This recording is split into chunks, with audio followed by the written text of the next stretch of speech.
Welcome to the deep dive. Today, we're gonna be looking at talent development. Okay. Which is something that I think is more important than ever in today's world. And, things are changing so rapidly. Absolutely. And we're using the Talent Development Playbook by Amr Farag as our guide for this deep dive. Excellent sword. Yeah. It's packed with really good information. So it is, yeah. So whether you're, prepping for some kind of big meeting or going to want to get ahead in your field or maybe you're just really curious about this topic. Yeah. This deep dive is for you. Absolutely. And joining me is an expert who can really synthesize information and spot patterns. That's me. It's nobody's business. I'll take it. So welcome. It's great to be here. Looking forward to this. I think, we should start by clarifying something. Talent development, it's not just training, right? It's a comprehensive strategy for finding, nurturing, and keeping the best people. Right, yeah. The top talent.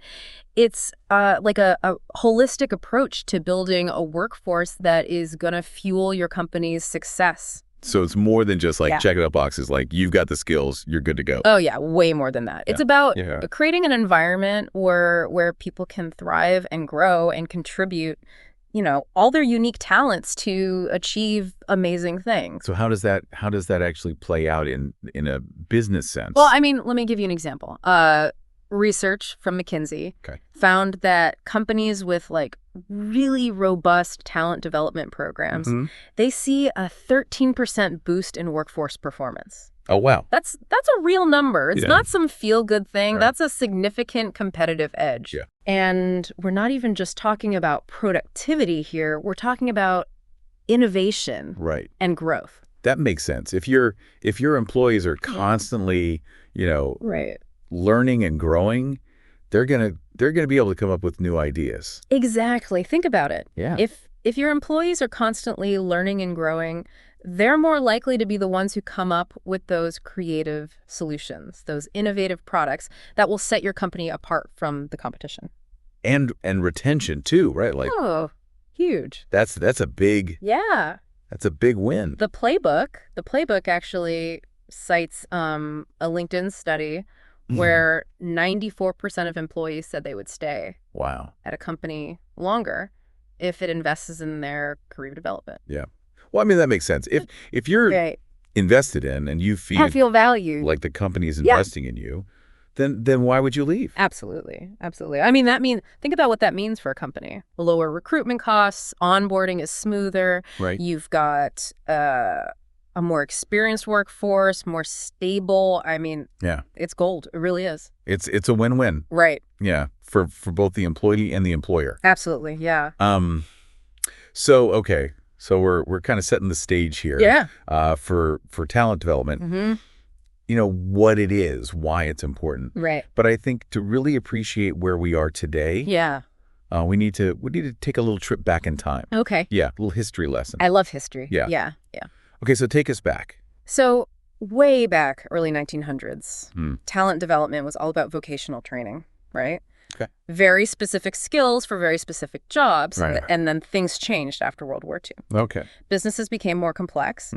And the focus shifted to developing managers who could handle, this new organizational landscape. So it went from teaching people how to do the job. Right. To teaching people how to lead people. Yeah. Yeah, that's a good way to put it. Okay. Yeah. And then as the 20th century kept rolling on, this idea of talent management emerged. This was kind of like a more strategic, holistic approach to people development. Right. But now, 21st century, the game's changed again. Okay, so what's changed? What are the biggest challenges and opportunity? One of the major shifts has been this growing need for personalization. Okay. So we're moving away from those one-size-fits-all training programs. Right. People learn in different ways. They have different goals. They thrive in different environments. So talent development today, it's all about recognizing and honoring those differences. So what's the alternative if you're not doing those generic training programs? So how do you tailor learning to individual needs? Technology plays a huge role. Oh, okay. Right? So you've got e-learning, mobile apps, and think about microlearning. We're all so busy. Yeah. We're bombarded with information constantly. Yes. Microlearning breaks down the training into bite-sized chunks that you can easily fit into your crazy schedule. Getting a quick snack of knowledge instead of like sitting down for a 5-course meal. That's a great way to put it. Okay. Yeah, and you've also got gamification, which is another powerful tool by incorporating like game mechanics like points, badges, leaderboards. This kind of stuff, it makes training way more interactive and engaging. Yeah. And it taps into that natural drive that we all have to learn, to achieve. Right. The book actually mentions a Talent LMS study where 89% of employees said they felt way more motivated when gamification was part of the learning. So you're not just learning, you're having fun. Yeah, exactly. Okay. It's key to keeping people engaged. Yeah, yeah. And what about the workforce itself? I mean, the gig economy is growing. Absolutely. So that presents some different challenges, right? It does, yeah. It does. So you have more freelancers, you have more independent contractors, right. And it's harder to manage training and development. Right. In that traditional sense. So how do you ensure that those workers are getting what they need? Well, I mean, platforms like Upwork and Fiverr, they've become essential hubs for connecting with these individuals. And, instead of formal training programs, the focus shifts to promoting more self-directed learning. Right. These workers they're often highly motivated to learn and grow on their own because it's, they're their own bosses? You're running their own show. Okay, so it's about providing them with the resources, but also the flexibility to kind of learn on their own. Absolutely. And giving them a sense of community. Okay. Even though it might be a virtual one. Right. Yeah, so they feel connected and supported in their development. Okay. So another topic that we hear a lot about these days is diversity, equity, and inclusion. Yeah. So how does that factor into the talent development equation? It's not just a factor, it's a fundamental element. Okay. We've got to move beyond these buzzwords and create inclusive learning environments where everybody feels seen and heard and valued. Okay, so how do you do that? How do you actually translate that into action? Well, you start with accessibility. Okay. Right? Are your materials accessible to people with disabilities? Are your platforms inclusive? Right. Representative? Of different cultures and backgrounds?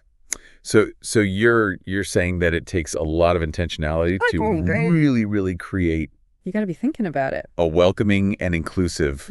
All the time. Environment. Yeah, it's not just about doing the right thing either. Okay. I mean, it's good business. There was a study in 2023 by Accenture. They found that companies that prioritize disability inclusion, they had 28% higher revenue and double the net income. Wow. So it's not just a nice to have, it's a need to have. It's a must have. Okay. Yeah. But creating an inclusive environment, it also means fostering psychological safety. Okay, I've heard that term a lot. Yeah. But I'm not sure I really know what it means. Oh, okay. Can you break that down for us? Psychological safety is that feeling that you can speak up, you can share your ideas, you can even make mistakes without fear of judgment, without negative consequences. Okay. It's about creating a space where people feel safe to be themselves. Right. To take risks. Yeah. To learn from their failures. So building that culture of trust and respect, that's really important. You got it. Okay. And when people feel psychologically safe, they're more likely to contribute their best ideas. Right. To collaborate effectively and to ultimately drive innovation and success. It's about creating an environment where everyone feels comfortable bringing their whole selves to work. That's it. Yeah. Yeah, and to the learning process. Yeah. Okay, well we've covered a lot of ground. We have. Here. Yeah, absolutely. From the evolution of talent development to psychological safety. Right. Yeah. But I have one question. Okay. That's been kind of nagging at me. Yeah. How do you bridge the gap between talent assessment and the actual learning? That is a fantastic question. Yeah. And it's a great transition. Okay. Because that's where the magic of neuroscience comes in. Ooh, the brain stuff. We need to understand how our brains actually learn if we want to if we want to create impactful learning experiences. All right. Well, I'm ready for the brain stuff. All right. So it all starts with this concept called neuroplasticity. Okay. Which basically means our brains are incredibly adaptable. Mm-hmm. They're constantly rewiring themselves based on our experiences. Wow. And every time we learn something new, we're literally changing the physical structure of our brains. We're not just stuck with the brain we were born with. Nope. That's amazing. Yeah. Okay. So that's why understanding neuroplasticity is so crucial for talent development. Okay. Because if we know how the brain learns best, we can design these learning experiences that are so much more effective and engaging. Okay. So what are some of the brain-based hacks that can help us learn better? One of the most powerful is spaced repetition, which means spreading out learning over time. Okay. Instead of cramming everything into one session, this takes advantage of how our brains encode and consolidate memories, making it way more likely you'll retain the information long term. So it's like revisiting those pathways in the brain over and over again until it becomes like a superhighway. Yeah, I love that. Yeah. That's a great analogy. Then there's retrieval practice, which involves actively recalling information from memory. Okay. So think about quizzes, flashcards, or even just trying to explain a concept to someone else without looking at your notes. So it's not enough to just read a book. You have to actually do something with it. Yeah, okay. Yeah, you got to try to get it out. Okay. This act of retrieving it strengthens those memory pathways. It makes it more accessible. And it also helps you identify any gaps in your understanding so you can focus your learning efforts on those areas. So it's like giving your brain a workout. It is a workout. Yeah. Okay. Yeah. And what about multisensory learning? Okay, yeah. I've heard that that's really powerful, but why is that? So when you engage multiple senses, so you're talking about visual, auditory, kinesthetic. Right. You're creating all these richer neural connections, which makes it way more likely you'll remember what you've learned. That's why I doodle during meetings. There you go. It helps me stay focused. Exactly. Okay. Yeah, and that's where things like simulations, gamification, hands-on activities, they can be so powerful because they make learning more immersive. They make it more engaging. They tap into different parts of the brain. So it's about making it an experience. Yeah. And not just an information download. And of course, there's the power of feedback, which we talked about before, providing timely, specific feedback. This actually activates the reward centers in the brain. So that's fascinating. It reinforces learning and behavior change.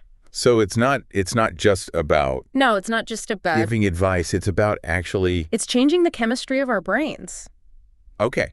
It is. So we've got the brain cart down. Right. But we're humans. We're not just brains on legs. Yeah. Emotions are huge in learning. What are the emotional side of things? Huge role. Yeah. I mean, when we feel safe and supported and encouraged, our brains, they're primed for optimal learning. Okay. But when we feel threatened or anxious or stressed, our brains go into survival mode. Right. And learning takes a backseat. That makes sense. So creating that psychologically safe space. So important. Yeah. Yeah, where people feel comfortable taking risks, asking questions, making mistakes. Yeah. Okay. That's where leadership comes in. All right. So what can leaders do to really help create that? So leaders are vital to creating a culture that embraces learning and growth. Okay. But first and foremost, they need to walk the walk. Right. If leaders are genuinely curious, open to learning from others, willing to admit when they don't know something, that sets a powerful example for their team. So actions speak louder than words. Yeah, for sure. Okay. Especially when it comes to creating a learning culture. Yeah. And leaders also need to, create that safe space that we were talking about where people feel comfortable asking questions, sharing their ideas, even making mistakes. Yeah. Because mistakes are just they are opportunities to learn, right? Absolutely. Yeah. And leaders also need to provide regular feedback and coaching to help their team members grow and develop. It's like watering a plant. You have to you need to nourish it. give it what it needs to. Yeah, consistently. Yeah. And finally, leaders need to celebrate learning successes. When people see that their learning efforts are valued and appreciated, they're more likely to keep learning and growing. Yeah, so you're making learning visible. You're celebrating. Celebrate it. Yeah, those aha moments. Absolutely. Absolutely. And by doing all of these things, leaders can transform their organizations into these vibrant learning ecosystems where everybody feels empowered to grow and to innovate and to contribute their unique talents to achieve amazing things. So it's not just learning is something we do. Right. It's who we are. It's who you are. Yeah. That's a great way to put it. Okay.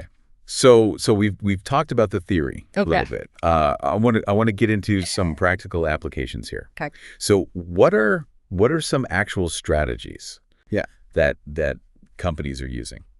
All right. Well, one strategy that's gaining a lot of traction is microlearning, which we touched on this a little bit before. Right, yeah. But, it's all about delivering information in these short, focused bursts, usually 5 to 10 minutes long, that can be easily consumed on the go. It's like snackable learning, right? It is. Okay. Yeah, and it aligns perfectly with how our brains learn, because each micro-learning module, it focuses on a single concept or skill. Yeah.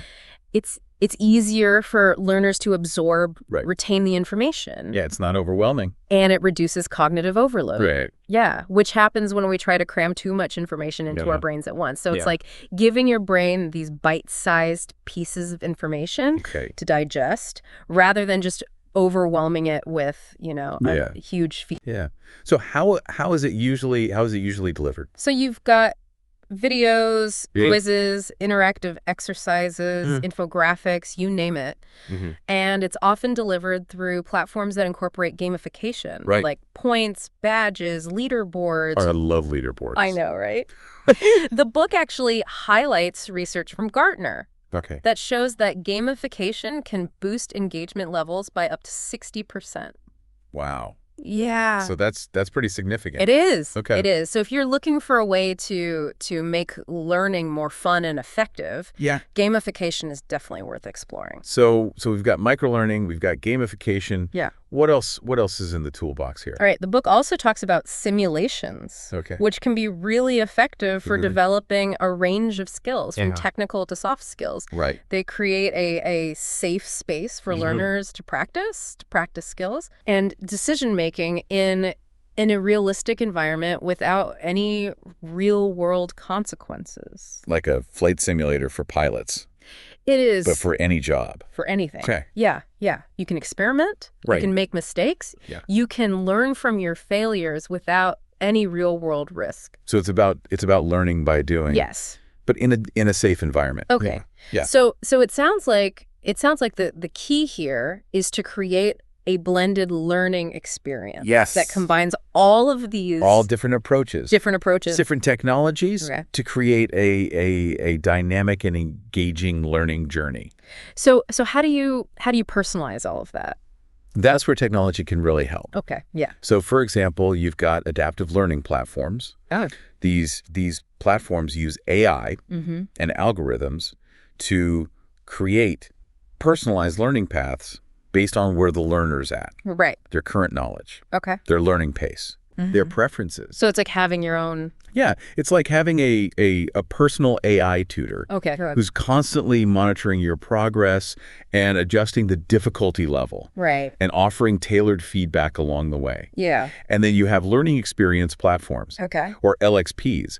These offer a curated library of learning resources. Okay. Like courses, videos, articles, podcasts. So it's like Netflix for learning. It really is. Yeah. And they often use data and analytics to track your progress and offer personalized recommendations. So it's not just like this huge sea of content. Yeah, right. It helps you navigate. Yeah, okay. And find what's most relevant for you. All right. So they're empowering the learner to kind of Exactly. take charge of their own. Yes. So make it your own. Learning. Yeah, that's the goal. Okay. That's one of the most exciting trends, I think, Yeah.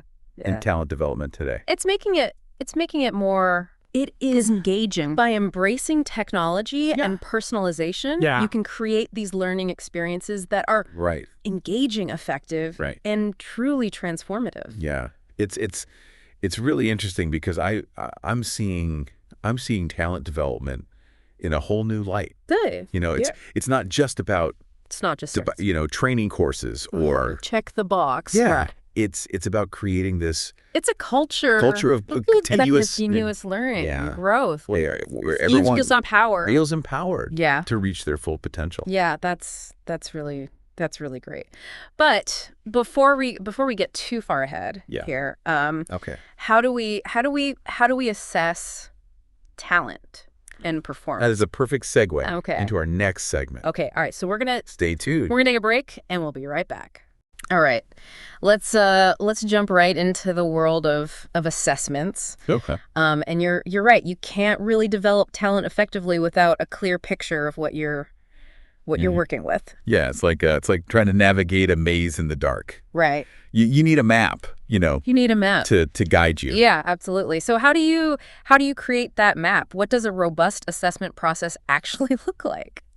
Well, the Talent Development Playbook really emphasizes the importance of starting with a solid competency framework. Okay, and I've heard that term before. Yeah. Competency framework. I'm not sure I totally understand what that means. Okay. Can you break that down for us? Think of it like a blueprint. It defines the skills, the knowledge, and the behaviors that are essential for success in different roles within your organization. Okay. And it's not just about technical skills. It includes things like communication, teamwork, problem solving, adaptability. So it's like a recipe for success. Yeah. It's like, here's all the ingredients you need. It's a great way to put it. To really excel in this role. Right. Yeah, and a good competency framework is going to cover both your core competencies, those that are essential for everyone in the company, but also those role-specific competencies, the ones that are unique to particular jobs. So how do you go about creating one of these? Do you just lock a bunch of HR people in a room and... That's a good question. Yeah. It's a very collaborative process. Okay. So you need to involve subject matter experts. Okay. You got to get your managers. You got to get your high-performing employees. So don't just rely on theory. Get out there and talk to the people who are... You got to get out in the field. Yeah, okay. Yeah, and once you have a draft, you want to validate it. You want to refine it. Get feedback from your employees and your managers to make sure that it's clear, it's relevant, it truly reflects the skills and behaviors that are needed for... And it's not a one-time thing. No. It's a living document. Keep it alive. You got to review it. You got to update it regularly to reflect changes in job requirements, new technologies, shifts in your business strategy. So the competency framework it's like this living document that evolves along with an organization. Yeah, and this framework is going to provide the foundation for all your other assessments. Okay, so what are some of the other assessment tools that companies are using? Okay. I mean, is the good old performance review still a thing? Yeah. It is. Right. But even performance reviews are evolving. Okay. Many companies are moving away from those annual evaluations. It's like the dreaded annual review. Yeah, and moving more towards a continuous feedback model. So more frequent check-ins, ongoing coaching. Enhancing conversations. Real-time feedback. Yes. Okay. So it's less stressful than that once a year. Way less stressful. Right. Yeah. It's about creating a culture of feedback where performance is an ongoing dialogue, not just... A lot of judgment day. A judgment day. Yeah. You got it. And I'm guessing technology is playing a big role in this. Huge role. Okay. Yeah, so you've got performance management software, tools that can help streamline this whole process. Yep. You can collect feedback from multiple sources. Okay. Provide data-driven insights. So it's not... So you can actually track progress, identify areas for improvement? Yes. Yeah. Okay, I like that. Yeah. So beyond beyond performance reviews, Yeah. what are some of the other... So you've got skills tests, you've got behavioral assessments, you've got 360-degree feedback. Okay, let's break those down a little bit. So skills tests, what are those? So skills tests they're designed to evaluate technical knowledge, proficiency in software, any other specialized skill that's really critical. So if you're hiring a software developer, yeah, you might give them a coding test. Exactly. To see how they do under pressure. Okay. Or if you're promoting someone to a management role, you might give them a simulation that tests their decision-making and leadership skills. Okay, so it's about making sure that people have those very specific skills. Yeah. They need to succeed. You got it. Okay. Yeah. So behavioral assessments. So behavioral assessments, they can be really valuable for understanding personality traits, work styles, potential suitability for leadership or other specific roles. So are you an introvert? Are you an extrovert? Are you a big picture thinker? Are you detail-oriented? Are you a risk taker? Yeah. Okay. These assessments can uncover those tendencies, and it can also help you understand how people are likely to behave in different situations, which can be really helpful for team building and conflict resolution. It's like getting a sneak peek into someone's operating system. It is. Yeah. It is. Yeah. Okay. And then finally, the 360-degree feedback. What's the benefit of getting feedback from so many different sources? 360-degree feedback is all about getting that well-rounded view of an employee's strengths and areas for improvement. Okay. So instead of just relying on the manager's perspective, you're getting input from peers, from subordinates, sometimes even from clients. So you're getting feedback from all different angles. Yeah. Okay. Yeah. I can see how that would be valuable, but I can also see how it could be It can be. Intimidating. It can be intimidating, but it can also be incredibly insightful. And it can actually be empowering. Empowering? How so? Because it creates a culture of feedback and accountability where everybody is responsible for their own development and growth. So it's not just the manager saying, "Cup down. You need to do this, you need to do that." To loop. Yeah. Yeah. Okay. So but with all these assessments, isn't there a risk of creating kind of like a culture of anxiety or competition? Yeah. So you have to choose your assessment tools carefully. Yeah. Make sure that they're valid, that they're reliable, and you have to use them ethically and responsibly. Okay. So that means being transparent with your employees about the process, explaining why they're being assessed, how the results will be used, and emphasizing that the goal is to support development, not to punish or label people. So it's about framing the assessment as a positive. Exactly. It's about growth. Not a negative. Yeah. Okay. And when assessments are used effectively, they can be incredibly powerful tools for identifying talent, guiding those development efforts, and ultimately creating a more engaged, higher performing workforce.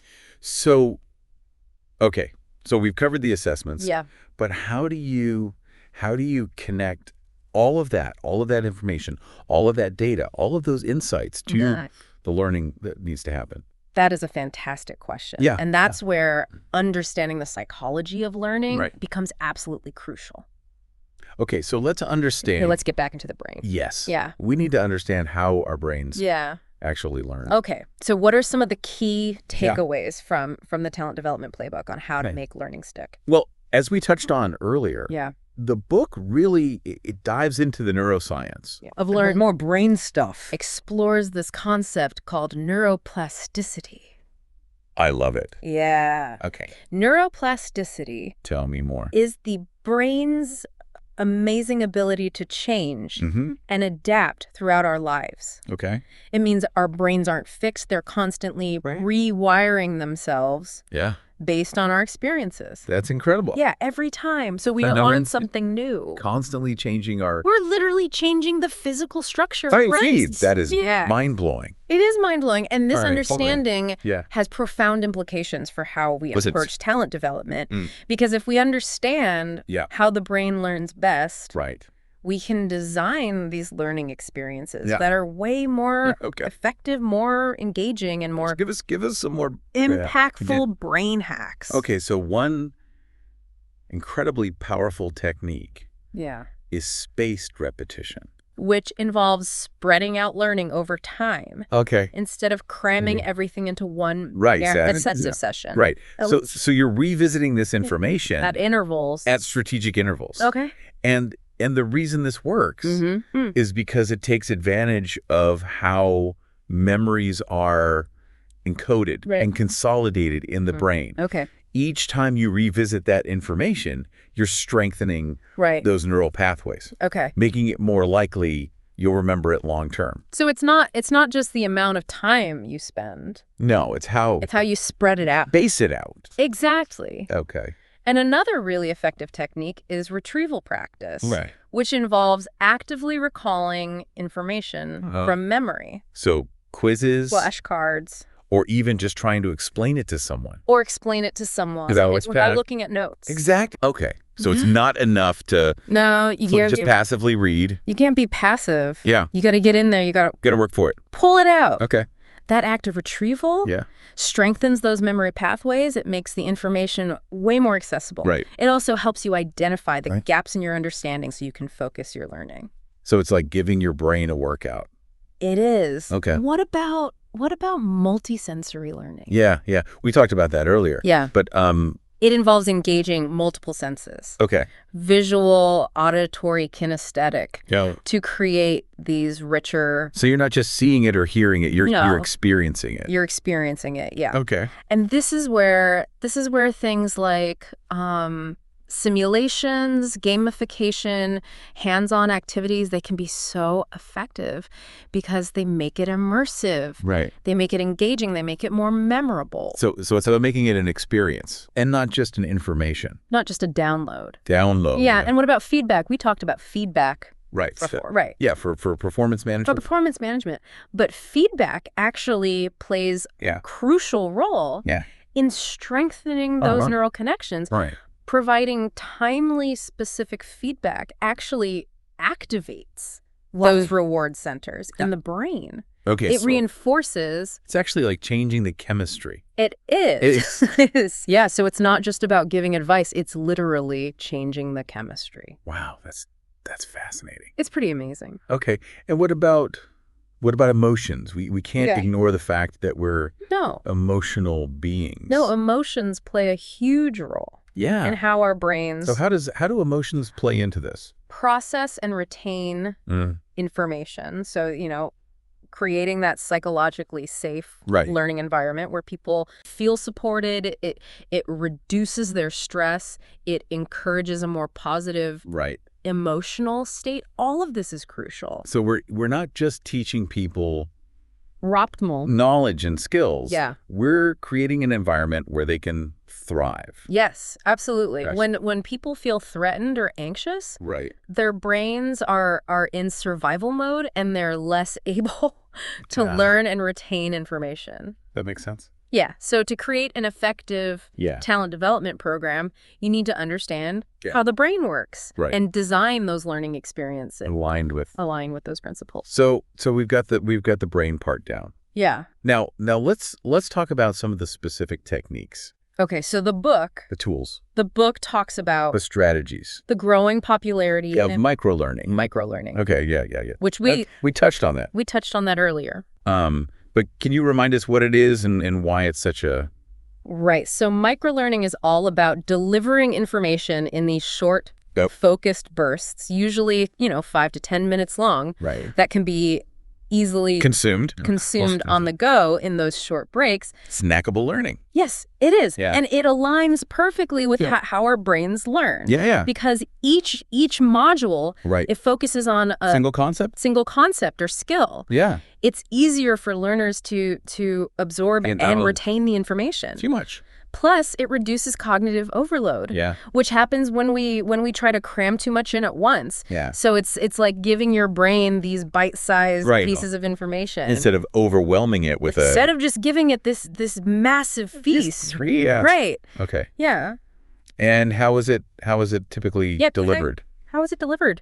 You've got videos, you've got quizzes, you've got interactive exercises, infographics. Right. Yeah. You name it. Keep it interesting. Yeah. And And this variety Right. makes it more engaging, and it caters to different learning styles, right? Yeah. Plus, it's often delivered through platforms that have these gamification elements, Yes. like points, badges, leaderboards. Leaderboards. Got a leaderboard. I know, right? Okay. And the book actually highlights research from Gartner showing that gamification can boost engagement levels by up to 60%. Wow, that's huge. It's huge. Okay.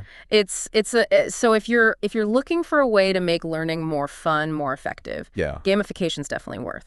Okay. So we've got microlearning, we've got gamification. What else is in the talent development toolbox? The book also talks about simulations, which can be incredibly effective for developing a whole range of skills, from technical skills to... Remind us again why simulations are so Simulations, powerful. They create a safe space for learners to practice their skills and decision-making in this realistic, immersive environment. It's like a flight simulator, but for without any real-world consequences. Right.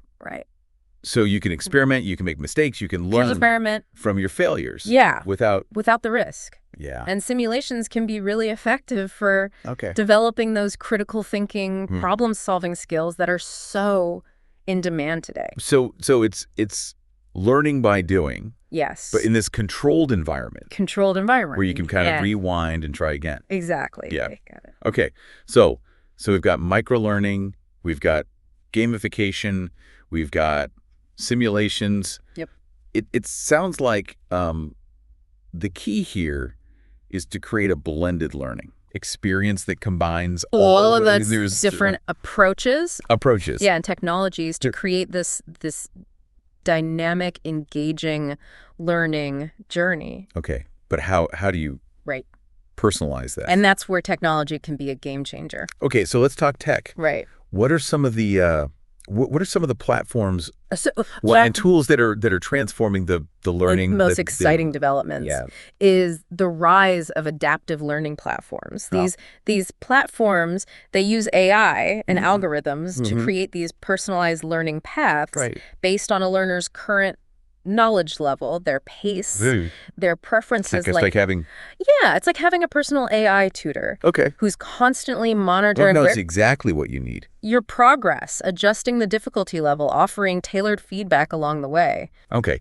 And then there are also those learning experience platforms. Yes, the LXPs. Yeah. These offer like a curated library of learning resources. Right. You've got your courses, you've got your videos, your articles, podcasts. It's like Netflix for learning.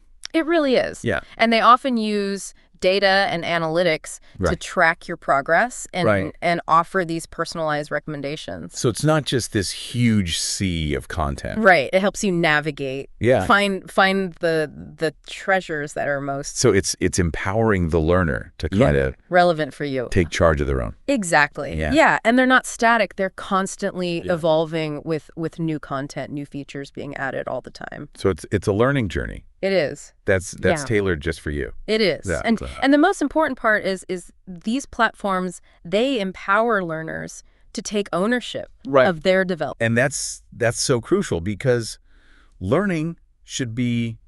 Make it your own. Fun. It shouldn't be a chore. Be an adventure. Yeah. Yeah. But technology is just a tool. It is. Right. It's the human element that makes That's where real difference. Yeah. So let's talk about the human side of this. Okay. What's the role of leadership in creating this culture of learning and development? Absolutely. Crucial. Yeah. Leaders set the tone for the entire organization. If they're not committed, no one's committed. Yeah. If they're going to be committed, not committed to learning and development, it's unlikely their teams will be either. Well, it's not enough to just walk the talk. You got to walk the walk. Yeah. Okay. Right? Leaders need to be role models for continuous learning. Okay. They need to demonstrate curiosity, yeah, openness to new ideas, yeah, a willingness to learn from others. Even it takes humility to be a leader. If it means admitting and say they don't know something. Yeah. Okay. And that sets such a because you're modeling that. Powerful example for your team, for the rest of the team. Yeah. And leaders also need to create that safe space for learning. Right. We've talked about before where people feel comfortable asking questions, sharing ideas, even mistakes are just opportunities. Making mistakes. To learn. Right. They are. Leaders need to foster a culture where failure is seen as a stepping stone to success, not a reason for shame or blame. Yeah. Got it. Okay. And it's not just about creating that space. It's about actively creating a space. Encouraging. Okay. You got to encourage it. Yeah. You got to support that learning. So leaders need to provide their teams with the time, the resources, absolutely, the opportunities they need to develop. Yeah. They need to offer regular feedback and coaching, not just during performance reviews, but throughout the year. And they need to celebrate those. Yeah. Those learning successes. Yeah. Absolutely. Yeah. Make learning visible. Yes. Reward the effort and create that culture where learning is valued and celebrated. So it's about making learning. You got it. Visible. Visible, yeah. Rewarding effort. Creating that culture. Celebrate. Where it's valued. Absolutely. And by doing all these things, leaders can transform their organizations into these vibrant learning ecosystems where everyone feels empowered to grow, to innovate, to contribute their unique talents to achieve amazing things. I love that. Yeah. That's a beautiful vision. It is a beautiful vision. And it's really inspiring to see how the book brings all of this together. Okay. But before we get too carried away with the beauty and the inspiration. Okay. I have one practical question. On your mind. So we've talked a lot about soft skills, but how do you actually develop those? That's a great question. It is tricky, right? Soft skills development. Yeah. I mean, it's one thing to, say, okay, be a better communicator. Yeah. But how do you actually teach that? Well, you've hit on one of the biggest challenges in talent development. And for a long time, people kind of dismissed soft skills, thought they were, just innate. You either had it or you didn't. You had them or you didn't. Right. But thankfully, we're moving beyond that now. Yeah. And there's a ton of research that shows that these skills can be learned. Learned and developed. Okay, good. Yeah. The Talent Development Playbook actually cites some fascinating research from McKinsey, Forbes, even Stanford. Wow. All pointing to the dramatic impact that soft skills have on leadership. Okay. Communication, problem solving. It's no longer this fluffy nice to have. Right. It's a must have for any organization that wants to thrive. Okay. So where do you begin? That's the big question, right? Yeah, because, like I said, it's one thing to train someone on how to use a software program, but how do you teach them to be more empathetic or more resilient? It is a different kind of learning. Right. But there are some incredibly effective techniques out there. For example, the book talks about simulations and role-playing exercises. Okay, so instead of just talking about how to have a difficult conversation, you actually practice it. You practice it in a safe, controlled environment.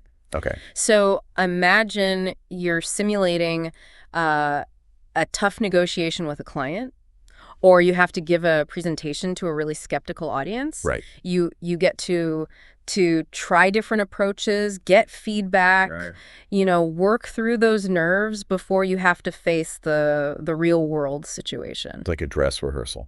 It is. It's a dress rehearsal. LA, yeah. And for some skills like active listening or conflict resolution, role playing is hands down the best way to learn. Okay, so that's role playing. What? All right. Coaching and mentorship are also invaluable for soft skills development. Yeah. Having someone who can provide that personalized guidance, support, feedback as you navigate those tricky interpersonal challenges can make a world of difference. Yeah, I've had some amazing mentors. Yeah. And I can't overstate how impactful they've been. But what if your company doesn't have a formal mentorship program? Don't underestimate the power of informal mentorship. Okay. So identify people in your network who embody the soft skills that that you want to develop.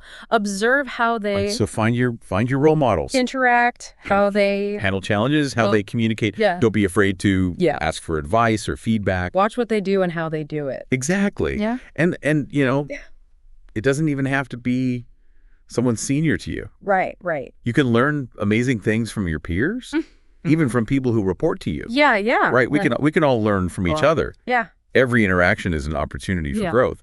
But don't forget the most important tool in your arsenal. What is it? The secret weapon? For soft skills. Yeah. It's self-reflection. Yeah. Introspection. Okay. Taking the time to honestly reflect on your strengths, your weaknesses, your communication style, your conflict management strategies, your emotional triggers. This is But that's hard to do on your own.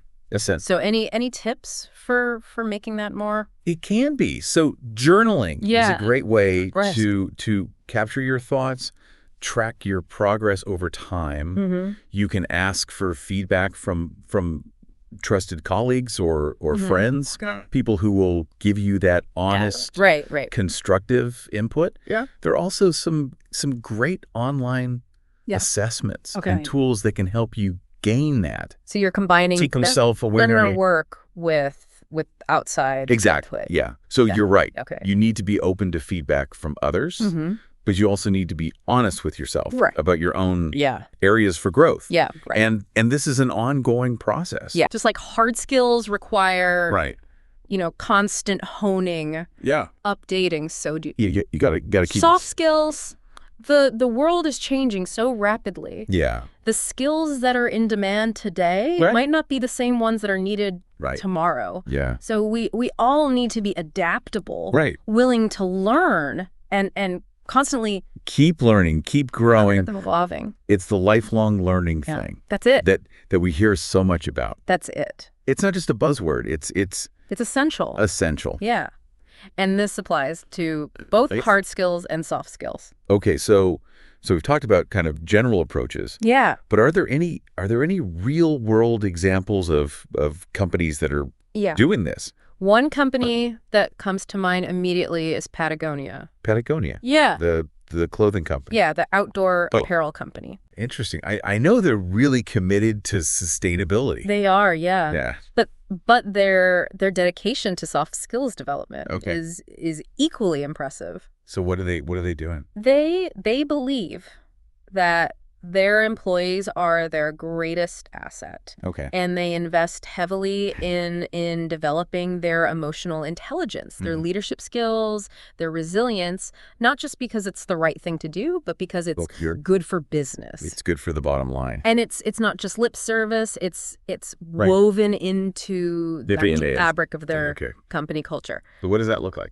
So they go beyond those traditional training programs. Yeah. They offer multi-day workshops, peer exchange programs, and even outdoor adventures. Outdoor adventures. Yeah. What does that mean? So we're talking backpacking trips. Okay. Rock climbing excursions, even whitewater rafting. Yeah. Okay, that sounds amazing. Expeditions, all designed to push people outside their comfort zones and help them develop those essential soft skills while fostering a deep connection with nature and with each other. So it's learning by doing, but it's experience, like learning, experiential learning, and next level, and it clearly works for them. Yeah, Patagonia consistently ranks high in employee satisfaction surveys, right?